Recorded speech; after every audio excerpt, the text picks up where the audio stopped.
नमस्कार शिक्षक मित्रांनो, आजच्या या व्हिडिओमध्ये आपण 0 ते 4 या संख्यांचा वापर करून विद्यार्थ्यांच्या दैनंदिन जीवनाशी संबंधित शाब्दिक उदाहरणांचा उपयोग करून वजाबाकीची संकल्पना अधिक प्रभावीपणे कशी मांडता येईल हे पाहणार आहोत।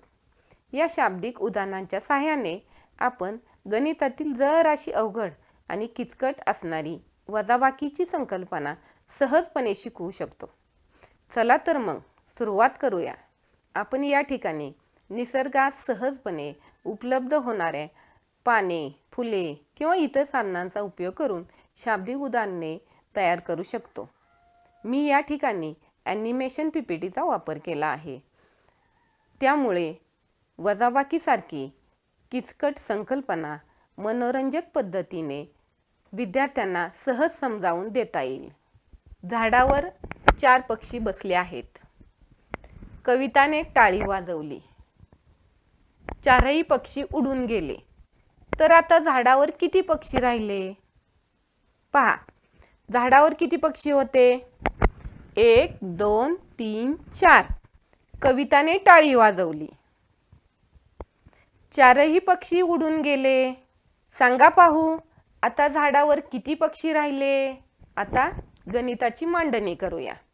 झाडावर बसलेले पक्षी 4, उडून गेलेले पक्षी 4, झाडावर राहिलेले पक्षी 0। या ठिकाणी झाडावर 4 पक्षी होते, 4ही पक्षी उडून गेले।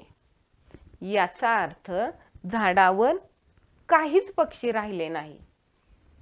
काहीच राहिले नाही याचा अर्थ 0 राहिले। आता दुसरं उदाहरण पाहूया।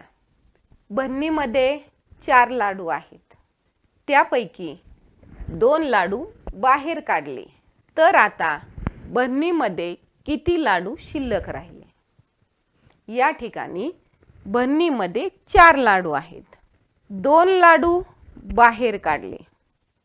आता बरणीमध्ये किती लाडू शिल्लक राहिले? 1 2। अशा प्रकारे वजाबाकीची संकल्पना अतिशय मनोरंजक पद्धतीने आपण विद्यार्थ्यांना समजावून देऊ शकतो। आता हेच उदाहरण आपण मांडणी स्वरूपात पाहूया। बरणीमध्ये असलेले लाडू 4, बरणीमधून बाहेर काढलेले लाडू 2, बरणीमध्ये शिल्लक राहिलेले लाडू 2। या ठिकाणी बरणीमध्ये 4 लाडू होते, 2 लाडू आपण बाहेर काढले।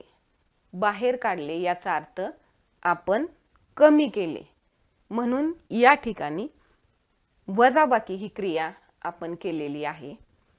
4 मधून 2 वजा केले, 2 उरले। आता पुढील उदाहरण पाहूया। फळ्यावर 3 वर्तुळे काढली, त्यापैकी 2 वर्तुळे रंगवली। आता किती वर्तुळे रंगवायची राहिली? फळ्यावर काढलेली वर्तुळे 1 2 3, त्यापैकी 2 वर्तुळे रंगवली, 1 2। आता किती वर्तुळे रंगवायची राहिली? 1। या ठिकाणी 3 वर्तुळांपैकी 2 वर्तुळे रंगवल्यानंतर शिल्लक राहिलेले वर्तुळ 1। हेच उदाहरण आपण गणितीय मांडणीमध्ये पाहूया। फळ्यावर किती वर्तुळे काढली? 3। किती वर्तुळे रंगवली? 2। किती वर्तुळे रंगवायची राहिली? 1। आता असेच एक आणखी उदाहरण पाहूया। वेदांतने गौरीला 4 रुपये द्यायचे आहेत, त्यापैकी वेदांतने गौरीला 1 रुपया दिला आहे। आता आणखी किती रुपये गौरीला द्यायचे राहिले? 1 2 3। वेदांतने गौरीला किती रुपये द्यायचे आहेत? 4। वेदांतने गौरीला दिलेले रुपये 1। आता वेदांतने गौरीला अजून किती रुपये द्यायचे आहेत? 3।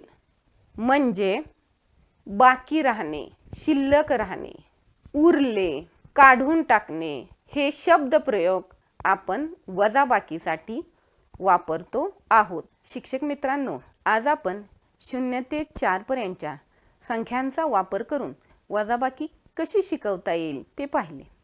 वजाबाकीसारखी क्लिष्ट संकल्पना ॲनिमेशनचा वापर करून मनोरंजक पद्धतीने अधिक प्रभावीपणे सहज समजावून देता येईल. मुलांना ही उदाहरणे गोष्टीरूप पद्धतीने स्वतः तयार करण्यास प्रोत्साहित करा. धन्यवाद.